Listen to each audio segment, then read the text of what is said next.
right, so this is the first TRP, the Remy Podcast. I'm here with Lord Matthew. Matt, how are you doing? Wonderful. Thank you. To start out, we're going to just give some condolences to Jose Castillo and Luis Valbuena. It's a terrible, unfortunate loss. So really kind of a dark cloud to start, but getting into it for the moment. The first thing that we wanted to talk about today to just kind of set the agenda is Patrick Corbin, big signing for the Washington Nationals. There's pretty much considered to be a three-team race with the Nationals, Phillies, and New York Yankees all kind of coveting the lefty. Really, it's disappointing. A lot of people thought he would end up with the Yankees. He was their prime pitching target, so to speak. He grew up in New York. Apparently, at his wedding, I think his brother, who's his best man, put a Yankee hat on him and said, we'll see you soon, or what have you.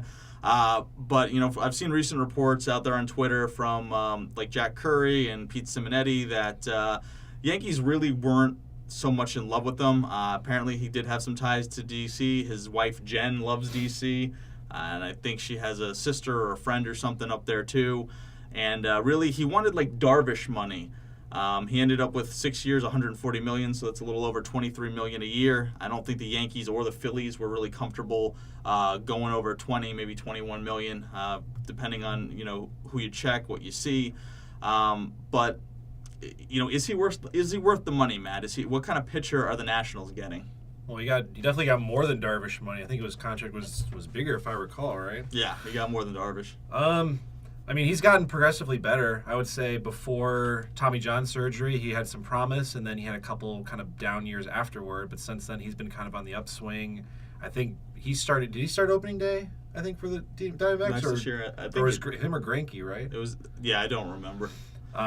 They were grooming him to be their ace, though. After Greinke's getting up there in age, Corbin's still really young. I think it makes Washington really formidable because they got those top three. Scherzer, Strasburg, and Corbin as their starting three guys. That's going to be tough to go through. That's a three-headed monster. I'm a Yankees fan, so I got to throw that out there. And I definitely thought he would be a shoo-in to be with the Yankees. And last year was Shohei Ohtani's a shoo-in to be a Yankee, and that obviously didn't happen. Well, he got hurt, so kind of maybe dodged a bullet there. We did, but if you look at Corbin's record, so starting with 2014, he didn't play because he had Tommy John surgery. He appeared in 16 games in 2015, had a 3.6 ERA, which is great. And in 2016, he had a 5.15 ERA. He was demoted to the bullpen in the back end of that season. And then in 2017, when the D-backs were, gunning for a strong playoff run, he never even appeared in the playoffs. They were saying that, maybe they would have saved him for the Game 4 for the, I think it was the NLDS, yep, I believe. Yep. And then, obviously this year he pitched phenomenally, and, he's a very strong slider guy. And with the arm troubles he's had, and maybe one of the reasons why the Phillies and Yankees did not want to give him more than, 5 years per se, is, would you have concerns about arm trouble with him? Somebody who doesn't have a whole, notebook of success, a book of success, so to speak, to kind of derive from, who's been injury prone, and you're taking a guy from the West in the National League, and you want to put him in maybe the AL East for the Yankees, or a really competitive NL East for the with the Phillies. How does that look to you? I mean, I think with him, I'm sure Washington's banking on him continuing his upward trend. He's a big, like you said, the slider sort of his main pitch or whatever. I think his big thing is that he limits I was reading up on it earlier, that he limits the fly balls. He's got a good ground ball to fly ball ratio, which is really big in this league nowadays. Everyone's trying to get launch angles and lofts and things like that. And I'm guessing that's what they're banking on. And they have somebody they have under control for a while. Scherzer's got, 3 years left, something like that in his contract. I think they're trying to play the long game with it and hope that if he continues that trend, they're going to have a good, controlled rotation for a little bit of while here. That makes sense. And then you got to look at what's left in the pitching market. This was the biggest domino to fall. Now you're looking at names like Dallas Keuchel, and you're looking at Jay Happ. And I think Happ is, with all due respect to Keuchel, I think Happ's the next, domino, the next piece to be put into place. And obviously the Phillies and Yankees both very, very familiar with J. Happ. Sure. Crafty lefty, 36 years of age. I've been hearing out there that he wants 3 years, but I think most teams aren't going to be comfortable giving a 36-year-old, more than 2 years. I mean, he did have a great season. I think he was undefeated for the remainder of the season once he was traded to the Yankees. But, he had a terrible start, against Boston, where that was who they were banking on to be able to beat them. I can't see a team pushing more than 14, maybe 15 million a year on 2 years for him. But he's really trying to get that third year. I don't think the Yankees give him that. Do you think the Phillies end up doing that, or? They might. I mean, they went on Arrieta and they gave him a big contract. And I mean, granted, he's much younger, but I think that was the big thing with Corbin, to kind of back up a little with the Yankees, was that he wanted that big 6-year deal, and the Yankees didn't want to go any higher than, I think, like 4 or 5 years or something. Yeah. So that's sort of the defining factor with that. So I can't imagine they're going to, continue that and go against it and, give him more than he's deserved.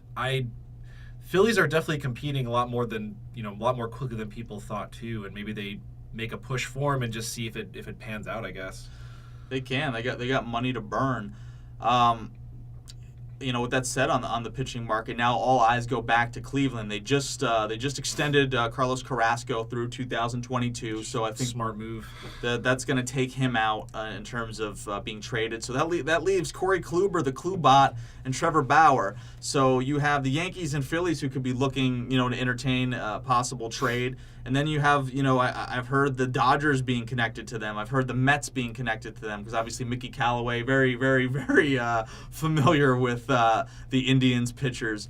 I honestly, I don't know what kind of assets the Phillies really have left. I could see the Yankees taking on a contract maybe to accommodate. There's some, rumors and flutterings, or maybe people just, shooting the breeze like us with ideas that, maybe the Yankees eat Jason Kipnis to get, somebody like Bauer. They're really not trying to move. They have a perceived stud in Esteban Florial in the minors, who's a 5-tool player, a guy they project to hit, plays great defense, great arm, great speed, and they really have been staunch to not want to move him. But to get a piece, to get an ace like Kluber, you're going to have to do that. So could you see maybe the Yankees, eventually just stop, I hate to use the word, prospect hugging, but do they stop prospect hugging, or do you see them maybe eating a Kipnis to get somebody like Bauer, who's I don't think has the reputation per se of a Kluber, but he's an excellent pitcher. I definitely would take him on my rotation. Well, you guys got Sonny Gray. I mean, he's he's a stud, right?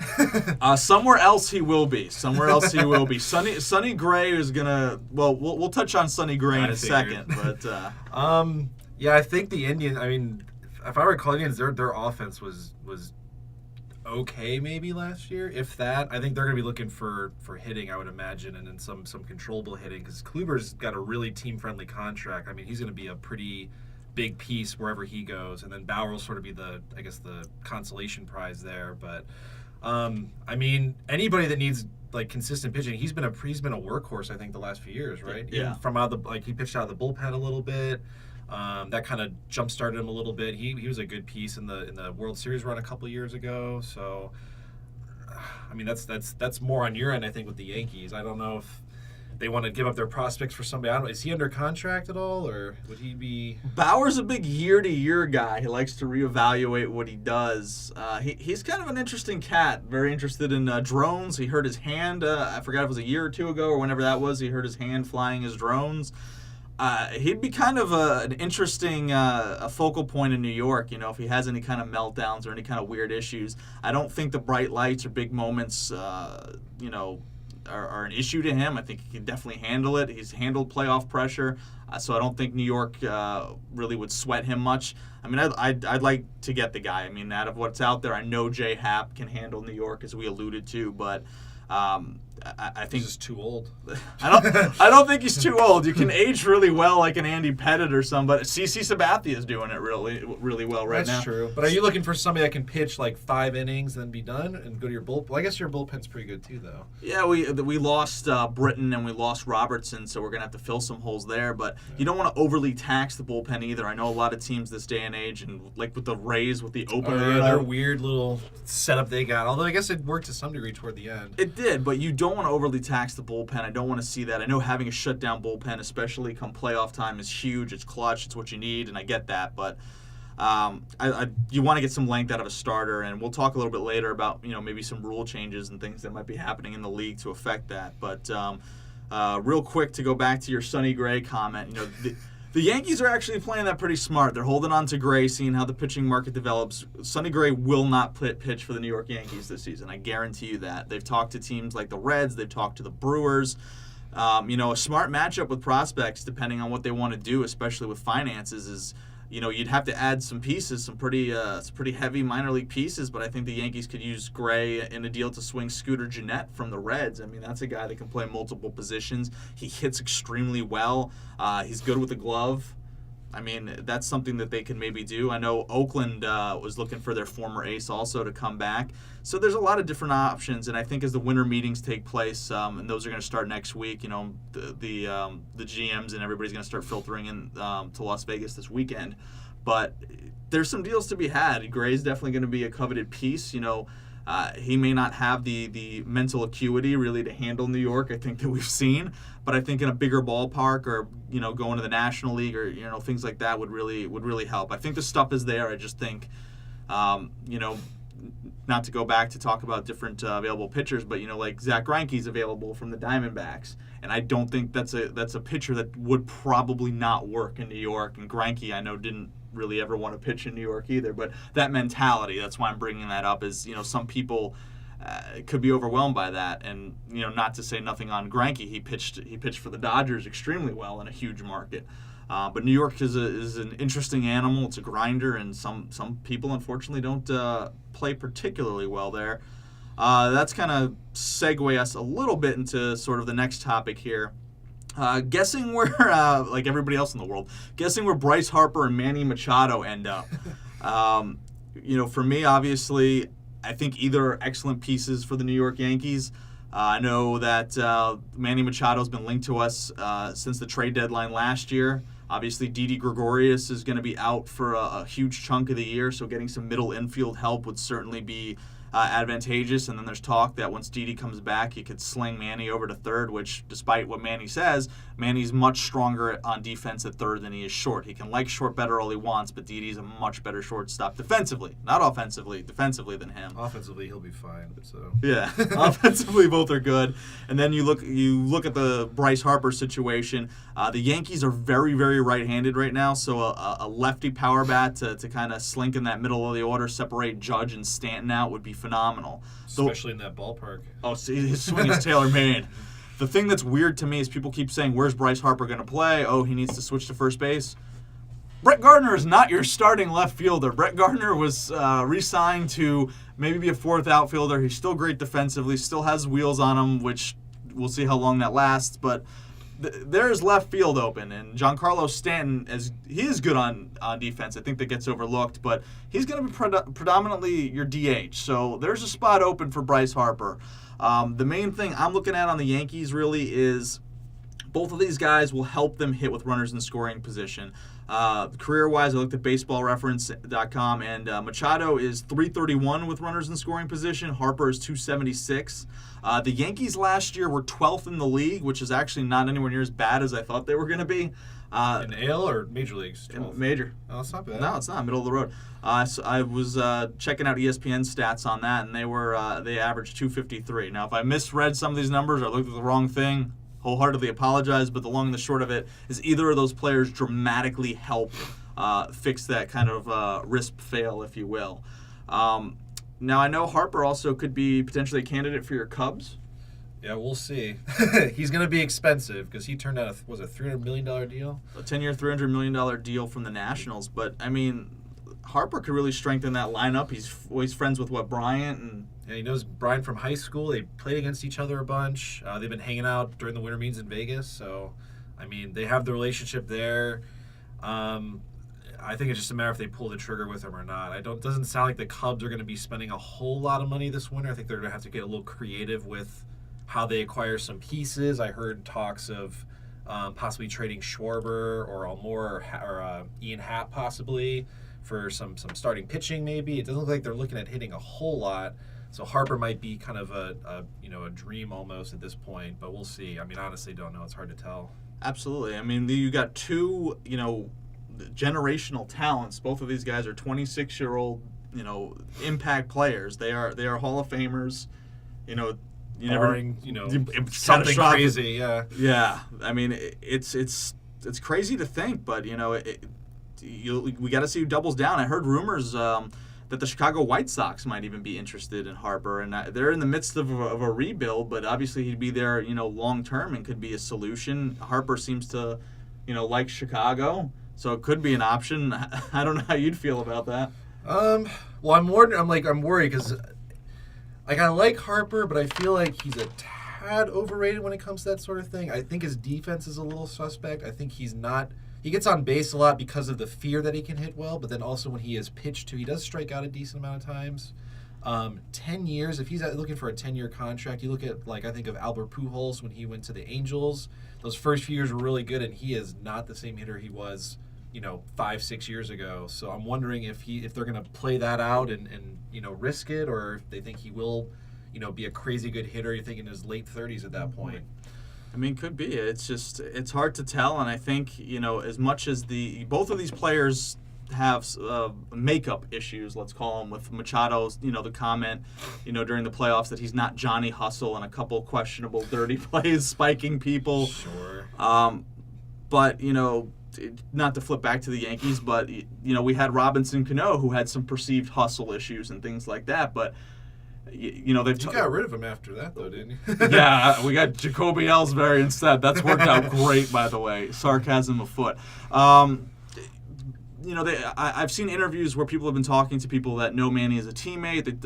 Buck Showalter did an interview where he said, yeah, sometimes, you had to talk to Manny about things, but Manny works hard. He trains hard. He's a great baseball player. A lot of things come natural to him. I mean, that was one of the things that was always said about Robinson Cano is, well, he looks lazy, but he's not. He puts in a lot of work, and just things are easier for those types of guys than other players. So, optics matter. I mean, they do. And then the comments by Machado didn't help. I don't think Yankees or otherwise, whoever brings him on, doesn't thoroughly vet him. And I'm sure for whatever lack of hustle, if he costs you 2 or 3 games, he's probably saving you buckets load more with his talent. With the defense is there, and then the guy could just flat out rake. And we saw when we compared the numbers, he hits when it matters. He does do that. So, segueing into impact hitters, the last at least transactional thing is the Diamondbacks trading just cornerstone and Mr. Diamondback himself, Paul Goldschmidt, to the Cardinals for a nice little package. Catcher Carson Kelly, pitcher Luke Weaver, minor league infielder Andrew Young, and a 2019 round B compensation pick. I mean, we can look at Goldie's numbers last year. Started out with a huge slump, but finished hitting .290, had 83 RBIs, and hit 33 bombs. He's 31 years old. Final year of a contract. He's making $14.5 million. So I mean, that's a huge pickup for the Cardinals in your division, man. Yeah, a little bit. Honestly, not too worried. He does hit really well against the Cubs. He's had great numbers against us, but I still think, even with his output, I still think the Brewers and the Cubs are sort of a step up above them. I think they've had their number for a little while now. I think with the new coach will definitely help. I think change of scenery. I mean, he's going to be a great hitter regardless. He's going to definitely improve that team. I feel like I'm more concerned with because their defense was pretty suspect last year. Their pitching was pretty suspect last year. That's where I'm more concerned with. If they don't kind of improve in that area, I think, as much as he hits well, I don't know if it's going to make a huge difference overall. Well, I mean, the Cardinals' first base was actually a huge hole for them last year. So I mean, they are picking up. I mean, he's an all-star player. He's still absolutely amazing. Oh, he will definitely improve the team for sure. But it's going to be competitive. I mean, you got to look at the Brewers, the Cardinals, and Cubs. All three of them are good. I mean, they're going to be neck and neck in 2019. I think that's not Nostradamus to say that's going to be pretty accurate. Topic to close out for our first podcast here is some possible rule changes. The Commissioner Rob Manfred is trying to make MLB more accessible, more popular than it's been in recent years. And two of the big things, I think one thing that's been most seriously discussed is limiting or getting rid of shifts, depending on how you look at it. I'm not a huge fan of that. I understand that it's taking away offense, which is taking away people's cheer factor, I guess, so to speak, because they want to see the hits, they want to see, exciting plays and the ball in motion. But shifts are not anything that's just magically appeared. Ted Williams had to face shifts. Barry Bonds had to face shifts. To you, is it something that you think should go away, or is it something where hit the ball the other way? Learn to hit the ball the other way. I mean... Well, I'm coming from a fan of the National League where they still have the pitcher hitting. So, I mean, really, any kind of, tactic to improve offense, I would think would be a good thing. But I agree. I think it's an extreme measure. I don't think they need to go the route of the NFL and try to, improve the offense, have more offensive output. I read an article where it stated that baseball was sort of the thinker's sport. It was the old man sport. It was a lot of strategy involved with it, a lot of games within games kind of thing. I think the shifting, moving people around, I think that really kind of plays into that. I think a lot of true fans really appreciate that extra strategy involved. And like you said, the really good hitters will hit against the shift. I've seen a lot of, power hitters will bunt the opposite way, just run to first base and take their base. And I don't see why people can't do that or adjust to it, and if they can't, then that's on them. That just limits them as a hitter at that point. I agree. The second piece, for change, and I think this is something that will happen within the next few years. I think this is more realistic, and being a fan of AL baseball, getting rid of the pitcher hitting and having a DH in both leagues.